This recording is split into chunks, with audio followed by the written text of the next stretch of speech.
వంగవీటి మోహనరంగ పేద బడుగు బలహీన వర్గాల అభ్యున్నతికి ఎనలేని కృషి చేశారని జనసేన నాయకులు పిల్లా శ్రీధర్ తెలిపారు. ఇక రంగా 77వ జయంతిని కాకినాడ జిల్లా కొత్తపల్లి మండలం కొత్తపల్లి ఊర చెరువు సెంటర్లో రంగా విగ్రహానికి పూలమాలలు వేసి నివాళులర్పించారు.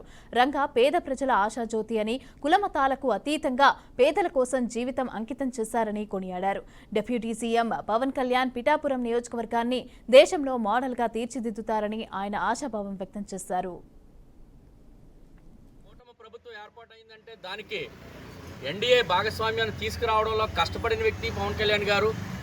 అత్యధిక మెజార్టీతో అంతమంది అభ్యర్థులను కూడా గెలిపించడానికి కీలక వ్యక్తి ఎవరైనా ఉన్నారంటే పవన్ కళ్యాణ్ గారు. అదేవిధంగా రానున్న 5 సంవత్సరాల్లో ఆంధ్రప్రదేశ్ అత్యద్భుతంగా అత్యున్నత స్థాయికి తీసుకెళ్లే విధంగా అభివృద్ధిలో పదంలో ముందుకెళ్లే విధంగా చేసే వ్యక్తి కూడా ఈరోజు పవన్ కళ్యాణ్ అని సందర్భంగా నేను తెలియజేస్తున్నాను. అటు సెంట్రల్ గవర్నమెంట్ అదేవిధంగా స్టేట్ గవర్నమెంట్ రెండు దగ్గర నుంచి కూడా నిధులు పుష్కలంగా తీసుకొచ్చి పిఠాపురం నియోజకవర్గానే కాకుండా ఆయనకి అడిషనల్గా